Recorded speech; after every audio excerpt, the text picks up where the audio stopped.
পার্বতীপুরে চাঁদাবাজি নামে মিথ্যে অভিযোগের প্রতিবাদে মানববন্ধন।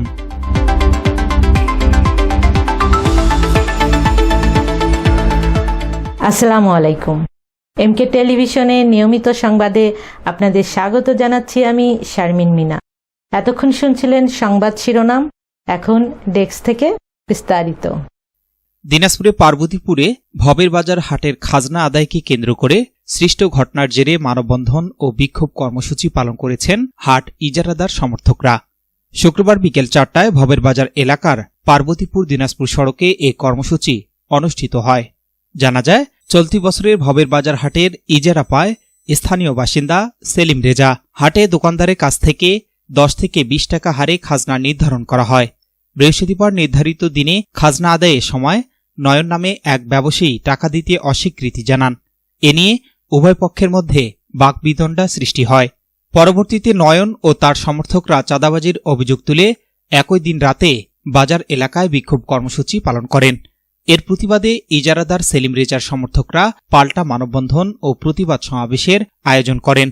ঘণ্টাব্যাপী চলা কর্মসূচিতে বক্তব্য রাখেন উপজেলা যুবদলের সদস্য সচিব মাহবুবুর রশিদ সংগ্রাম, যুগ্ম আহ্বায়ক মমিনুল ইসলাম ডাক্তার এবং হাটের ইজারাদার সেলিম রেজা সহ স্থানীয় নেতৃবৃন্দ। বক্তারা অভিযোগ করেন, খাজনা আদায়কে চাঁদাবাজি হিসেবে অপপ্রচার চালানো হচ্ছে এবং এর মাধ্যমে ইজারাদারকে হয়রানি করা হচ্ছে। তারা এ ধরনের অভিযোগের সুষ্ঠু তদন্তের দাবি জানান। আমি এই ভবের বাজার হাটটা 4,65,000 টাকা দিয়ে নেই এবং প্রথম দিন কালেকশন করতে গেলেই তারা আমাকে চাঁদাবাজ হিসেবে মব সৃষ্টি করে কালেকশন না করার জন্য আমাকে চাঁদাবাজ হিসেবে প্রতিষ্ঠিত করার চেষ্টা করে। আমি এর তীব্র নিন্দা ও প্রতিবাদ জানাতে আজকে সবাইকে নিয়ে এখানে উপস্থিত হয়েছি এবং আমি এর সুষ্ঠু তদন্ত ও বিচার আশা করছি।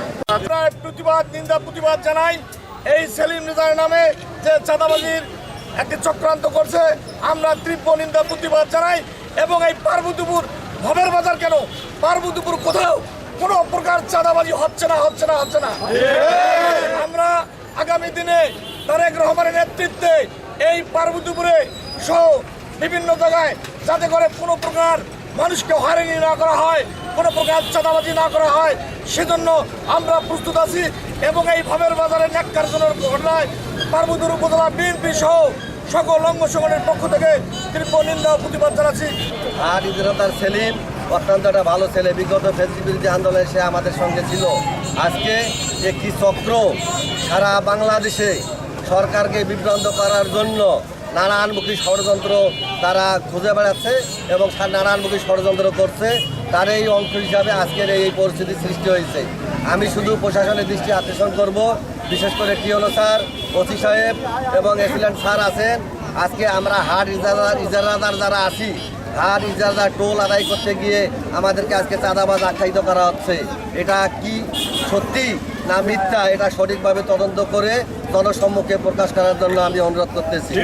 এবং আমি মনে করি যে চক্ররা আজকে এই ধরনের ষড়যন্ত্র করতেছে তাদেরকে হুঁশিয়ার করে বলতে চাই, এখনো বাংলাদেশ জাতীয়তাবাদী দল রাজপথে রয়েছে। আপনারা এই ধরনের অহেতুক কর্মকাণ্ড করে দেশকে অস্থিতিশীল পর্যায়ে নিয়ে যাওয়ার চক্রান্ত করলে আমরা এর দাঁত ভাঙ্গা জবাব দেব রাজপথে থেকে। S Rahman, news desk, MK television. শেষ করছি এমকে টেলিভিশনের নিয়মিত সংবাদ। এতক্ষণ সাথে থাকার জন্য আপনাদের সবাইকে অনেক অনেক ধন্যবাদ।